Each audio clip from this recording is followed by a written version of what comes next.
Assalamualaikum warahmatullahi wabarakatuh.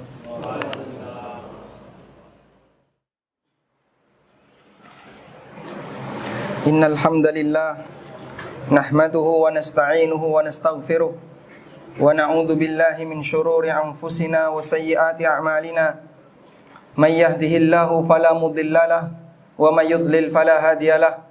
Wa asyhadu an la ilaha illallah wahdahu la syarikalah. Wa asyhadu anna Muhammadan abduhu wa rasuluh. Ya ayyuhalladzina amanu taqullaha haqqa tuqatih wa la tamutunna illa wa antum muslimun. Ya ayyuhan nasu taqu rabbakumul ladzi khalaqakum min nafsin wahidah wa khalaqa minha zawjaha wa batha minhuma rijalan katsiran wa nisaa'a wattaqullaha alladzi tasaaluna bihi wal arham. Innallaha kana 'alaikum raqiba. Ya ayyuhalladzina amanu taqullaha wa qulu qawlan sadida yuslih lakum a'malakum wa yaghfir lakum dhunubakum wa may yuti'illaha wa rasulahu faqad faza fawzan 'azima.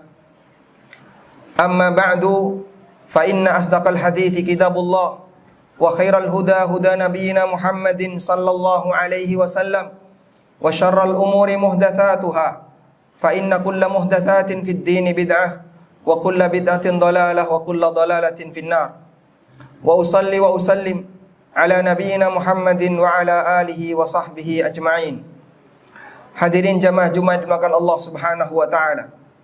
Bagian dari hikmah kenapa kita dikumpulkan dalam rangka melaksanakan Jumatan agar kaum muslimin bisa mendengarkan tausiah dari Al-Quran maupun hadis Nabi sallallahu alaihi wasallam yang dibacakan oleh khatib, sehingga bisa jadi ada sebagian di antara jamaah yang dia tidak punya kesempatan untuk hadir dalam forum kajian dalam sepekan, minimal dia bisa mendengarkan siraman rohani dalam waktu ketika dia melaksanakan Jumatan. Allah Subhanahu wa taala berfirman bahwa setiap peringatan kebaikan akan bermanfaat bagi hati orang yang beriman. Wa dzakir fa inna dzikra tanfa'ul mu'minin. Berikanlah peringatan, sesungguhnya peringatan itu bermanfaat bagi orang-orang yang beriman. Karena itulah bagian dari adab dalam melaksanakan Jumatan, kita diminta untuk hadir tepat waktu sebelum khatib naik mimbar agar kita bisa mendengarkan khutbah secara maksimal. Waktu khutbah insyaallah tidak lama, sehingga Anda tidak selayaknya untuk datang telat setelah khatib naik mimbar. Selanjutnya jamaah dimakan Allah Subhanahu wa taala, salah satu di antara hal yang diingatkan oleh Nabi sallallahu alaihi wasallam adalah kesadaran bahwa setiap harta yang kita miliki nantinya akan dihisab oleh Allah Subhanahu wa taala di akhirat. Dan hal itu juga ditegaskan oleh Allah dalam Al-Qur'an. Allah berfirman, "Tsumma latus'alunna yawma idzin 'anin na'im." Kemudian kelak di hari kiamat kalian akan ditanya oleh Allah tentang kenikmatan yang Allah berikan kepada kalian. Dan dalam hadis riwayat At-Tirmidzi, Nabi sallallahu alaihi wasallam bersabda, "La tazalu qadama 'abdin yaumal qiyamah hatta yus'al." Kaki seorang hamba tidak akan bergeser kelak di hari kiamat sampai dia ditanya oleh Allah taala tentang beberapa hal. Salah satunya wa an malihi min aina iktasabah wa fima anfaqah. Dia akan ditanya oleh Allah tentang hartanya, dari mana dia dapatkan harta itu dan untuk apa dia gunakan harta itu. Sehingga bagi siapapun yang berinteraksi dengan dunia, bagi siapapun yang berinteraksi dengan harta, ada hal yang perlu dia siapkan di hadapan Allah Subhanahu wa taala kelak di yaumil akhir, yaitu dia harus menyiapkan jawaban untuk pertanyaan Allah tentang dari mana dia dapatkan harta itu dan untuk apa dia gunakan harta itu. Namun yang terjadi fenomena di tengah umat manusia, mereka dalam urusan harta banyak yang gagal, dan itu bagian dari pembenaran apa yang disampaikan oleh Rasulullah sallallahu alaihi wasallam, bahwa fitnah yang terjadi pada umat beliau adalah fitnah disebabkan karena harta. Ujian yang dialami oleh umat beliau adalah ujian yang disebabkan karena harta. Dalam hadis riwayat Muslim, Nabi sallallahu alaihi wasallam bersabda, "Wa inna likulli ummatin fitnah wa fitnatu ummati hiyal mal." Sesungguhnya setiap umat memiliki fitnah, dan fitnah yang terjadi pada umatku ujian yang menyebabkan orang itu jadi turun imannya yang terjadi pada umatku adalah disebabkan karena harta. Karena harta inilah banyak orang yang kemudian mengorbankan aturan agama. Banyak di antara manusia yang mereka tidak tahu batasan halal dan haramnya. Dan disebabkan karena harta sering terjadi sengketa dan permusuhan di kalangan manusia. Karena itu Rasulullah SAW mengingatkan akan realita yang akan terjadi di akhir zaman. Realita yang beliau sampaikan ini akan muncul di akhir zaman. Nabi SAW bersabda, "Sayati 'alan nasi zamanun." Akan datang satu zaman di tengah umat manusia, la yubalil mar'u ma akhadha min, di mana orang tidak lagi peduli dari mana dia mengambil harta, aminal halal aminal haram, apakah dari yang halal ataukah dari yang haram. Dan bisa jadi zaman itu saat ini sedang kita alami. Orang tidak peduli dari mana dia mengambil harta. Orang tidak peduli tentang masalah batasan halal haram dalam mencari harta. Dan realita seperti ini banyak kita jumpai di masyarakat. Bahkan sampai banyak orang punya prinsip nyari yang haram aja susah, apalagi nyari yang halal. Yang itu dijadikan sebagai alasan pembenar dalam mencari harta. Dia menggunakan cara apapun, yang penting memiliki peluang yang besar. Padahal jamaah dimulakan Allah Subhanahu wa taala, Nabi SAW memberikan peringatan agar para hambanya sadar nantinya semua itu akan dipertanggungjawabkan di akhirat. Kaum muslimin yang kami hormati, kita bisa tiru bagaimana prinsip para sahabat. Mereka begitu hati-hati dalam masalah harta yang masih bersifat syubhat, yang tidak jelas sisi halal haramnya. Mereka sangat meninggalkannya. Sebagaimana pesan Nabi SAW, "Innal halala bayyin wa innal harama bayyin." Yang halal jelas, yang haram jelas. Wa bainahuma umurun mushtabihat, dan di antaranya ada perkara syubhat. La ya'lamuhunna katsirun minan nas. Banyak orang yang enggak tahu tentang perkara syubhat itu. Maka Nabi SAW memberikan saran, syubhat itu bukan dicarikan alasan pembenar, tapi syubhat itu ditinggalkan. Harta yang enggak jelas apakah halal dan haram seharusnya ditinggalkan, bukan dicarikan alasan untuk membolehkannya. Karena itu Nabi SAW memberikan jaminan, "Faman ittaqa syubhat faqad istabra'a li dinihi wa 'irdihi."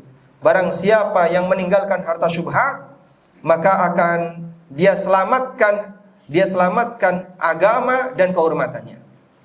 Ada sebagian orang yang tidak selamat kehormatannya, sehingga ketika dia punya harta, dia kaya, tapi tetangganya curiga. Jangan-jangan itu hasil korupsi, jangan-jangan itu hasil sogok, jangan-jangan itu harta hasil riba. Tetangganya curiga.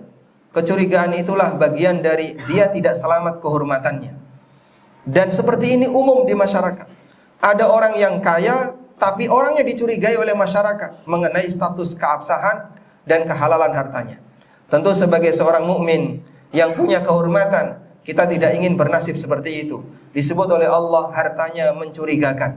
Sebab orang ini tidak meninggalkan syubhat. Karena itulah Umar bin Khattab radhiyallahu anhu. Ini bagian dari prinsip para sahabat. Beliau pernah mengatakan, "Kunna nada'u tis'ata asyarin minal halal makhafatan an nudrika fil haram." Kami dulu meninggalkan 9 peluang dari 10 peluang yang halal karena khawatir akan terjerumus ke dalam yang haram. Ada 10 peluang halal, oleh sahabat ditinggalkan yang 9 dan diambil satu yang paling meyakinkan, karena mereka menghendaki agar harta yang dia miliki 100% harta yang tidak bermasalah di hadapan Allah Subhanahu wa taala.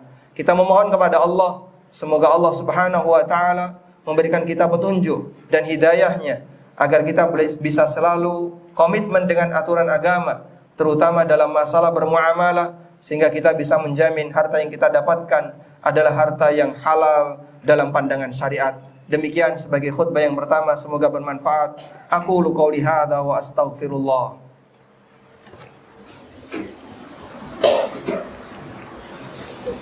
Allahumma ati nafsi taqwa.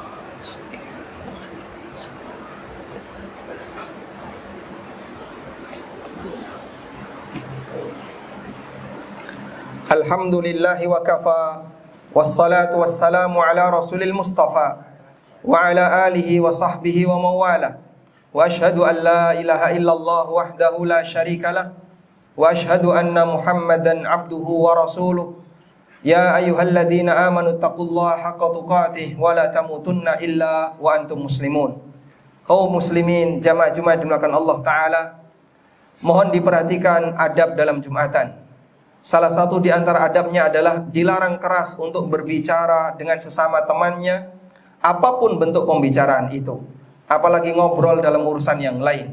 Anda masih punya kesempatan yang banyak untuk ngobrol dengan teman Anda, tidak harus mengorbankan Jumatan. Nabi SAW menyebutkan, "Man qala li akhihi uskut wal imamu yakhtub faqad lagauta." Barang siapa yang mengatakan sesuatu, mengatakan diam kepada temannya ketika khatib sedang berkhutbah, maka dia menghanguskan pahala Jumatannya. Sangat disayangkan remaja-remaja yang tidak tahu aturan dalam Jumatan, sehingga dia sudah duduk di masjid ketika mendengarkan khatib, namun dia ngobrol dengan temannya, dia pulang tanpa pahala. Dan itu sebuah kerugian yang besar. Termasuk juga bagi jamaah yang datang ke sini, Anda datang untuk Jumatan, niat dari rumah berangkat, mohon untuk tidak ngerokok. Kita sangat heran ketika ada orang yang datang sambil ngerokok di belakang, ngerokoknya selesai baru dia bergabung mendengarkan. Yang penting dalam Jumatan tidak hanya sholatnya, tapi seluruh kegiatannya. Dan khutbah yang disampaikan oleh khatib disebut oleh Allah dalam Al-Quran sebagai zikrullah, agar orang menghargainya. Karena Anda butuh siraman rohani berupa Al-Quran dan Sunnah. Sampai kapan hati ini akan tertutup jika kemudian sama sekali yang namanya tausiah tidak pernah Anda dengarkan. Kita butuh siraman batin sebagaimana Anda butuh makanan. Bahkan siraman rohani dan ilmu lebih penting dibandingkan kebutuhan makanan. Sebab yang namanya hati bisa menjadi baik disebabkan karena ilmu yang dia dengarkan dalam setiap khutbah maupun kajian yang dia ikuti. Selanjutnya jamaah dimulakan Allah Subhanahu wa Ta'ala, ada satu penyakit yang perlu diwaspadai. Yang ini disampaikan oleh Nabi SAW. Dengan sebab penyakit inilah manusia nekat mengambil yang haram. Apa penyakit itu? Penyakit itu disebut penyakit istibta'.